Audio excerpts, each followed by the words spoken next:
परीक्षा मोदी सरकार ने दे दी है नेशनल रिक्रूटमेंट एजेंसी के गठन को मंजूरी।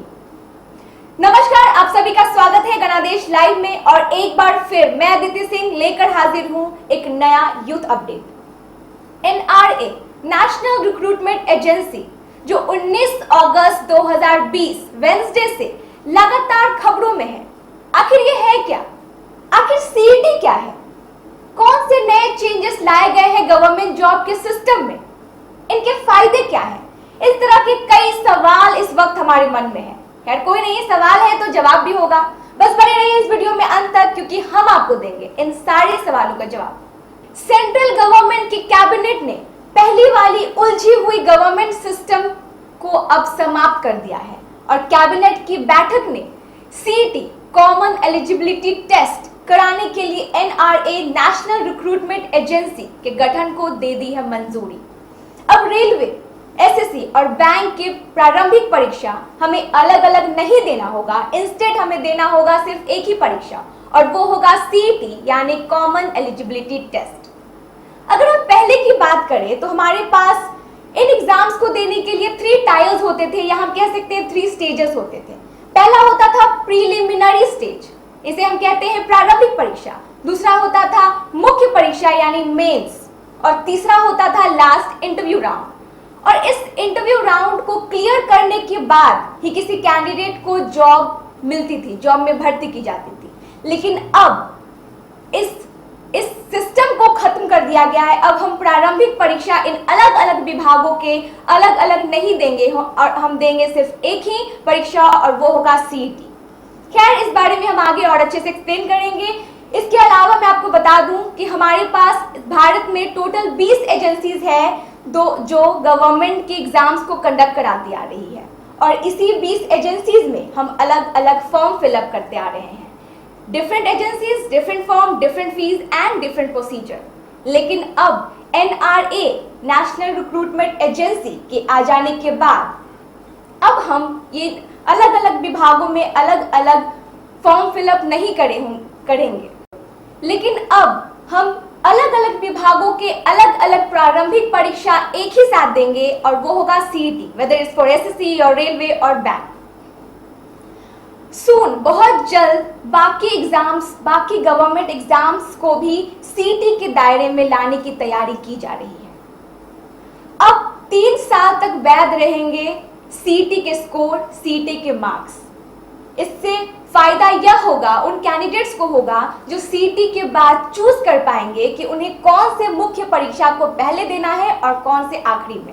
मैं इस पॉइंट को एक्सप्लेन करती हूँ एग्जाम्पल से। फॉर एग्जाम्पल, अगर कोई स्टूडेंट, अगर कोई कैंडिडेट चाहे तो सीईटी के बाद फर्स्ट ईयर में एसएससी के मुख्य परीक्षा को दे सकता है, सेकेंड ईयर में रेलवे के और थर्ड ईयर में बैंक के। वैसे ये सिर्फ एक एग्जाम्पल था, just to clarify the point. So basically it totally depends on the candidate कि वो कौन सी मुख्य परीक्षा कब देगा, कौन से फर्स्ट में और कौन से एंड में। पहले हमारे पास केवल 2 लैंग्वेजेस होते थे एज ऑप्शन एग्जाम देने के लिए, लेकिन अब हमारे पास होंगे टोटल 12 डिफरेंट लैंग्वेजेस, और इन 12 डिफरेंट लैंग्वेजेस में से हम किसी एक लैंग्वेज को चूज करके क्वेश्चन सॉल्व कर सकते हैं। अब आता है सवाल कि सीईटी से हमें किस किस विभाग में जॉब मिलेगी। मैं आपको बता दूं कि इस सीईटी को अभी तक एसएससी, रेलवे और बैंक के दायरे में लाया गया है, लेकिन ध्यान रहे कि यह सिर्फ एक प्रारंभिक परीक्षा है, यानी कि इस एग्जाम सीईटी के देने के बाद इन अलग अलग विभागों में अलग अलग मुख्य परीक्षा और अलग अलग इंटरव्यू राउंड भी देना होगा, तभी सिलेक्शन होगी। And now is the time for the most important question, सबसे अहम सवाल, सबसे जरूरी सवाल कि आखिर इस बदलाव के फायदे क्या हैं। तो चलिए आइए देखते हैं इनके फायदे को। पहला फायदा, पैसे बचेंगे। पहले हम डिफरेंट विभाग में अगर फॉर्म फिलअप करते थे तो हमें अलग अलग फीस भी पे करना पड़ता था, और अब ये नहीं होगा। इसलिए ये स्पेशली पुअर कैंडिडेट्स के लिए एक रिलीफ है, एक राहत है। साथ ही ट्रैवल करने के भी पैसे बचेंगे। पहले एग्जाम देने के लिए कैंडिडेट्स को एक शहर से दूसरे शहर जाना होता था, लेकिन अब अपने ही जिले में एग्जाम सेंटर होने से यह नहीं करना होगा।